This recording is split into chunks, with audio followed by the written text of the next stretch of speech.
So going against the crowd was so much easier in school when it was just like, those you went to school with, and then you're just you. You show up as you. You don't do the same things as everybody else. It's fine. Like the peer pressure, my friends in school didn't even pressure me. They just knew what it was. And, they did their things. I did mine. And it was what it was. But standing out and being different in today's world, when you're constantly bombarded with what the crowd is doing, whether it be on social media, on TV, on YouTube, or any other way, it takes a whole nother level of standing your ground. It takes a whole nother level of standing in your truth and making sure you guard your truth, meaning like, that you are not swayed by every new something that comes up.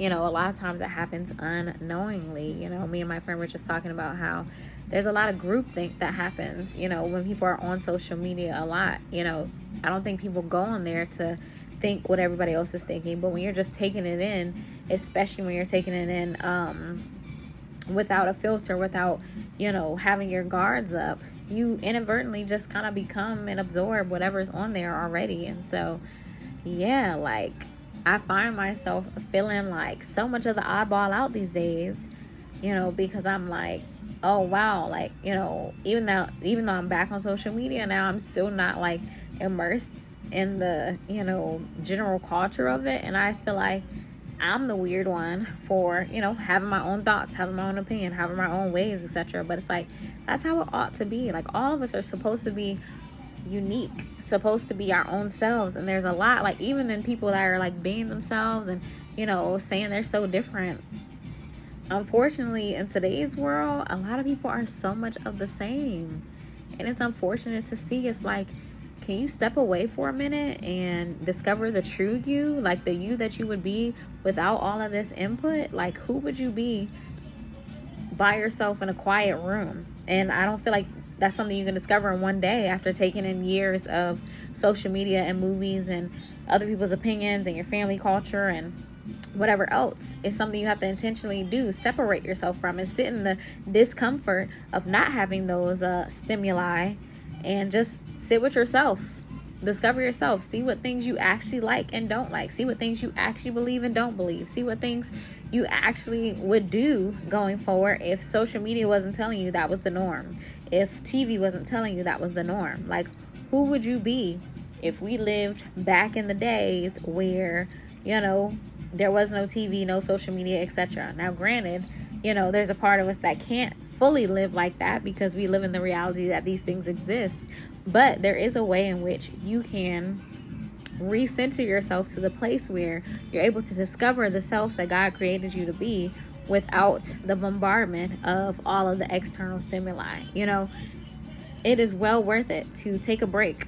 And when I say a break, I'm not talking about a week, I'm not talking about 2 weeks. I'm talking about take a significant enough break to hear your own thoughts, long enough to filter through the thoughts that initially come, because some of those and a lot of those initial thoughts that come are going to be the ones that are filtered from, the places that you've been in, the spaces you've been taken in from, but sit in that long enough to filter through all of those and get to the real deal stuff, the stuff that's really you.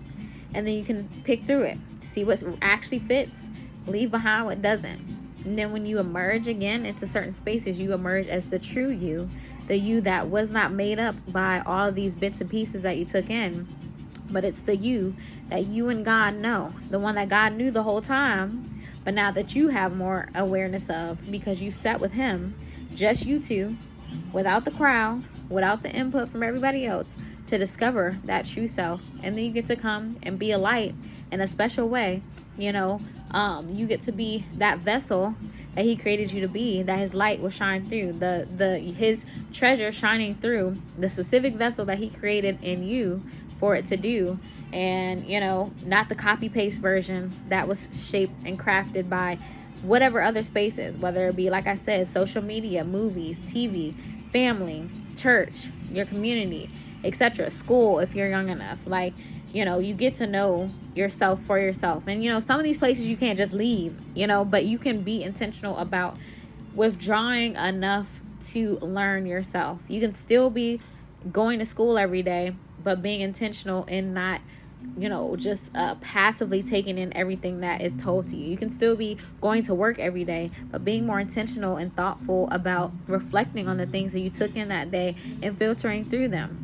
You can be intentional about having quiet time every day with God and with yourself to just learn yourself.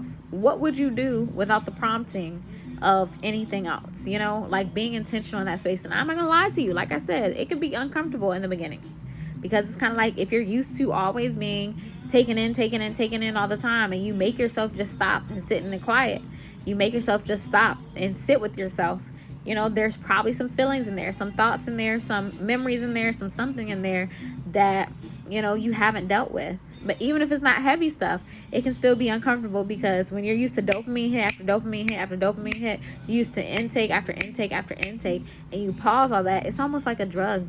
You almost get like withdrawal symptoms, like, oh my gosh, what can I do? What can I take in? Like what should I be thinking about right now? Like, no, just sit through the discomfort, sit through it, give yourself some weeks, even some months, to sit in that place. Not to necessarily sit in silence that long per se, but to, remove filters that have been there this whole time, feeding you your thoughts, and feeding you your personality, and feeding you your emotions, and feeding you, who you should be, so that you can discover the true you and move forward with clarity and true authenticity. Not like the authenticity you've been calling authenticity, where, like I said, it was just a hodgepodge of everything else. But I'm gonna get off my soapbox now. The Lord wants to sit with you. He wants you to make yourself known to him, so he can make you known to you. So yeah.